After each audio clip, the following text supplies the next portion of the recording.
Well, Mr. Westwell, Keith, Wes, Dad. What can I say? Thank you is probably the best place to start. Realising that some of you aren't fluent in both Northern and Southern, and me being one of the fluent speakers of both, I thought I'd translate what Keith just said for you all. Josh is the best thing to happen to our family since sliced bread, which was only invented 5 years ago. He's the best son-in-law we have. Not my words. And he makes visiting Angela down south worthwhile.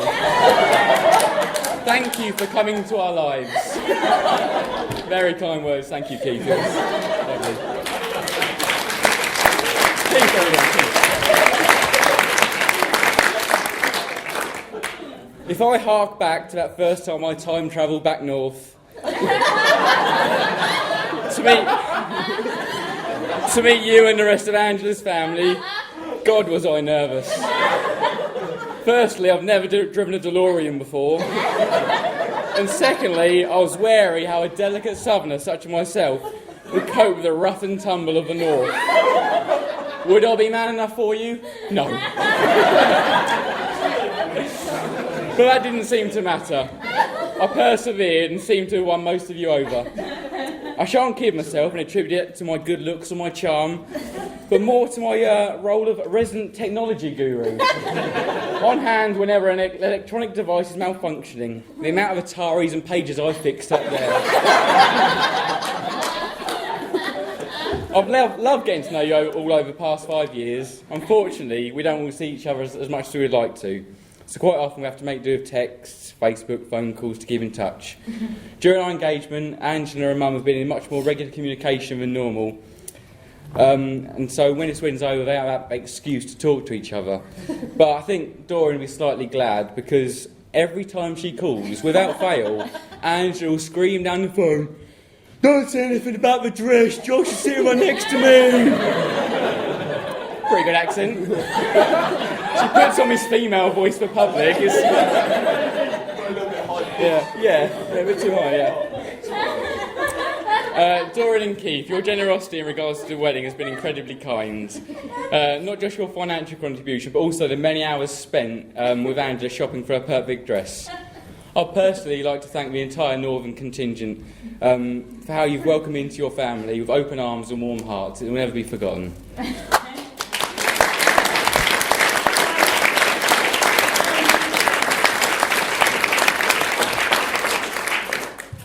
I may have gained a new set of parents up north, but I'll never replace the amazing duo I've got down south. I can't really put into words how grateful I am to you both for the support you've given me over the years. It may seem like I take it for granted, but I really don't. Since Angela moved down here, you've been amazing to her. Firstly, letting her live under your roof before we found a place of our own. And then since your kindness and generosity towards us both, I can categorically say I don't know of two more generous people than yourselves.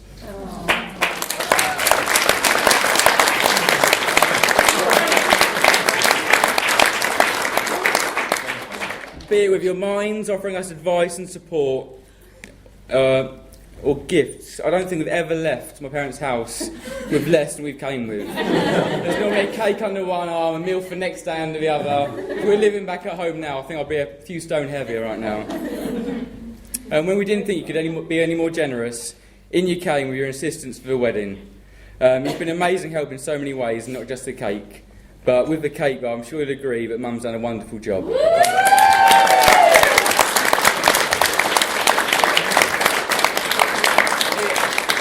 It's a sight to behold, and it tastes as good as it looks. When Angela and I came up with the cake design, we saw a few prospective cake makers. We eventually decided we wanted Mum the contract because that family discount was good. I'm glad we did now because it's better than we could have dreamed of. Thank you ever so much. Now, that's not the only thing in this room that people have been licking their lips at, salivating over, wanting a slice of. We have the stunning bridesmaids. Oh yeah. When we got engaged, Angela immediately knew she wanted her bridesmaids. Logistically, a nightmare. Debbie in Dorset, Sarah in Wales, Nicola in Lancashire, us in Kent. But they've all been amazing, travelling the length and breadth of the country, all in the name of dresses. Angela has been and will be eternally grateful for the support you've given her leading up to the wedding and during today itself. You've been the best friend she could wish for.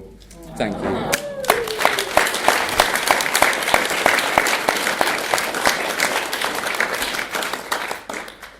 Speaking of Angela, Flange, the Wilsonator, Ski Dog, Angatron, Tronsky, Ron, whatever alias she goes under, this beautiful woman next to me is now my wife.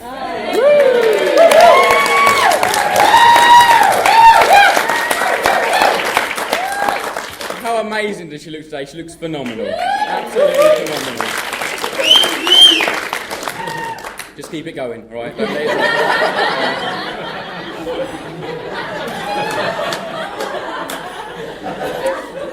I thought I'd take a few moments to enlighten you all as to how we met and give you a small insight to what life of a blushing bride is like.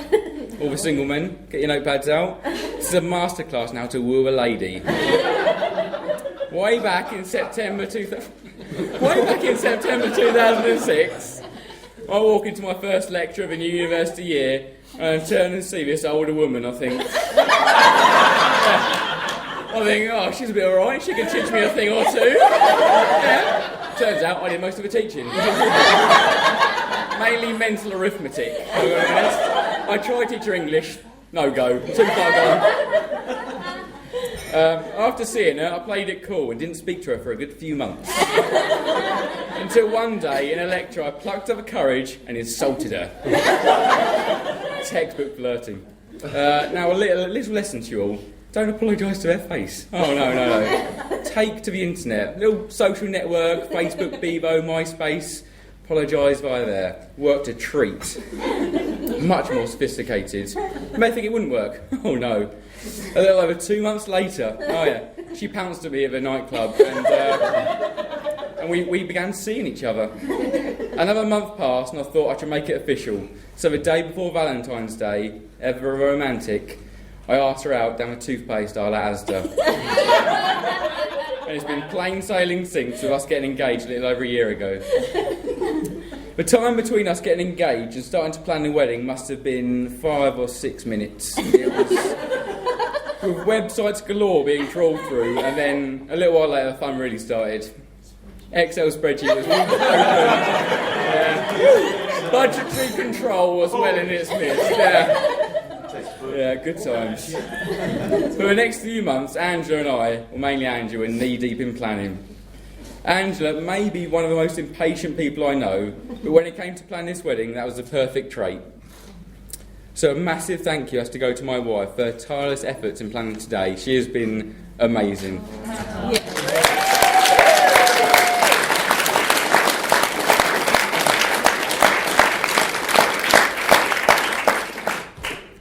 Getting to know Mrs. Cool has been captivating.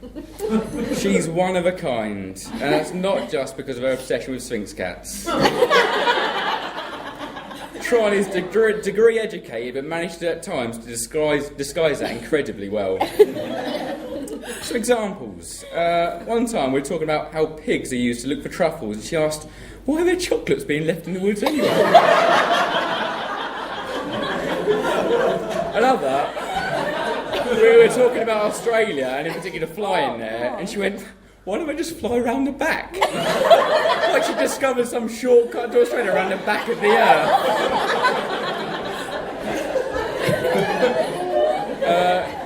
But Angela has a lot of knowledge in other areas. It's peculiar. She seems to have a knowledge base of a 60-year-old woman.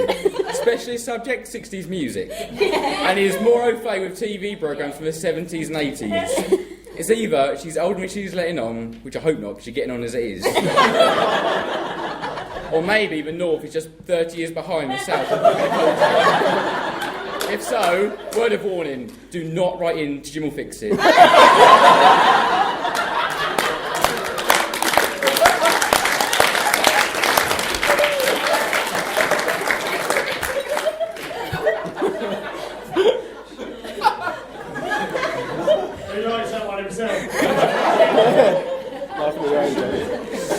I may jest, but Angela is an absolutely fantastic person. Without her, I'll probably be still living at home, unable to drive, with a job in no prospects. Angela gives me that drive to succeed, because I want to do the best for her, because when she's happy, I'm happy. There's nothing more I love in the world than spending time with you, so knowing I'll be able to do that forever makes me the happiest man in the world.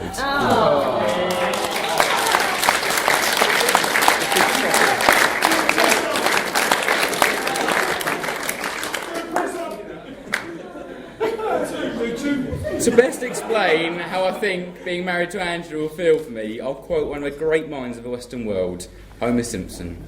Homer said about marriage, it's being like being married to your best friend who lets you touch her boobies.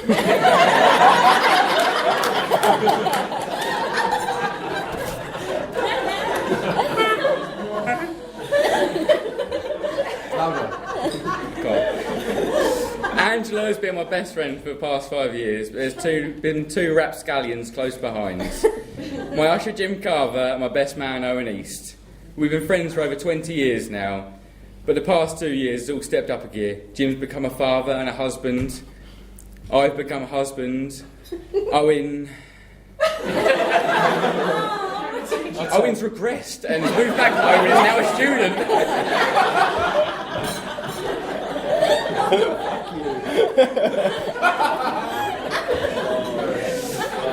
I'd like to say a massive thank you to Owen, though, because the support he's given me today and for my stag do.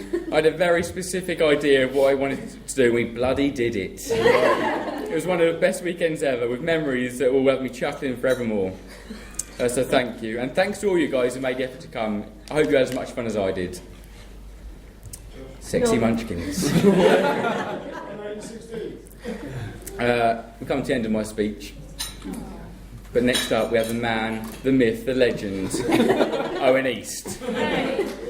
My fear, however, is going to deliver what's known to more than 5 women as an Owen special. 3 minutes of copious sweating, inappropriate swearing, culminating in both parties being highly unsatisfied.